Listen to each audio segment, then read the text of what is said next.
Ready start. हम अक्सर कहते हैं कि हमें अज्ञात से डर लगता है। भविष्य अनिश्चित है, मृत्यु रहस्यमय है, इसलिए हम डरते हैं। लेकिन क्या यह वास्तव में सच है? यदि आप बहुत ध्यान से अपने मन को देखें, बिना किसी निष्कर्ष और किसी सिद्धांत के, तो पाएंगे कि आपका भय अज्ञात से नहीं है। अज्ञात तो अज्ञात है, उसके बारे में तो आपको कुछ पता ही नहीं है। और जिसे आप नहीं जानते, तो फिर उससे भय कैसे हो सकता है? भय तो हमेशा किसी ज्ञात स्थिति या वस्तु से जुड़ा होता है, जैसे किसी स्मृति से या किसी अनुभव से। जब आप कहते हैं कि आपको मृत्यु से भय है, तो क्या वास्तव में आपको मृत्यु से भय होता है? आप मृत्यु को जानते तक नहीं, आपने उसे कभी अनुभव नहीं किया।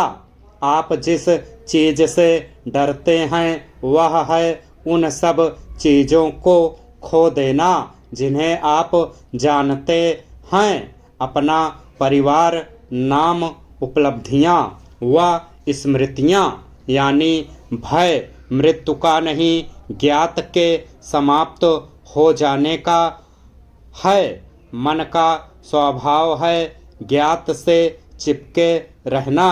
आप एक दुखद रिश्ते में भी वर्षों तक रह सकते हैं, क्योंकि वह परिचित है। यही मनोवैज्ञानिक बंधन है। मन कहता है, मैं जानता हूँ कि मैं कौन हूँ, लेकिन क्या आप जानते हैं आपका मैं क्या है? क्या वह स्मृतियों का संग्रह नहीं है? आपका नाम, आपकी सफलताएं और असफलताएं, अनुभव, इन सब का संचय ही आपका मैं है। फिर स्वाभाविक रूप से आप इस मैं से चिपक जाते हैं। कोई आपकी छवि को नुकसान पहुंचाता है तो आपको चोट पहुंचती है।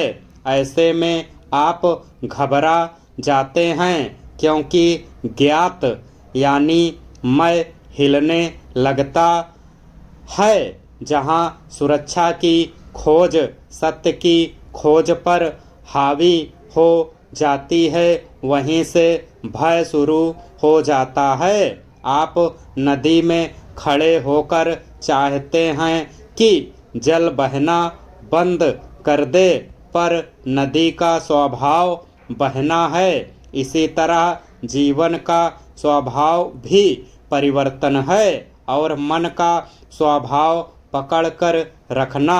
इन दोनों के बीच संघर्ष ही भय है।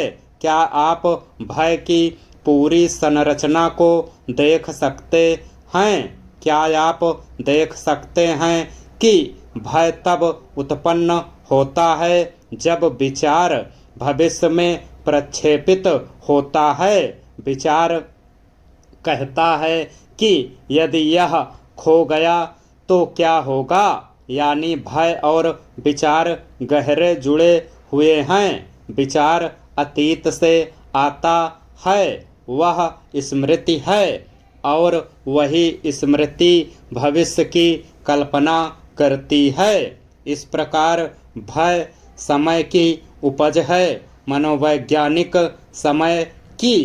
अब बात आती है कि क्या मन बिना कोई निष्कर्ष निकाले भय को देख सकता है? यदि आप ऐसा कर सकें तो कुछ असाधारण होता है। आप पाते हैं कि देखने वाला और भय अलग अलग नहीं है। जब यह विभाजन समाप्त हो जाता है, तब संघर्ष समाप्त हो जाता है।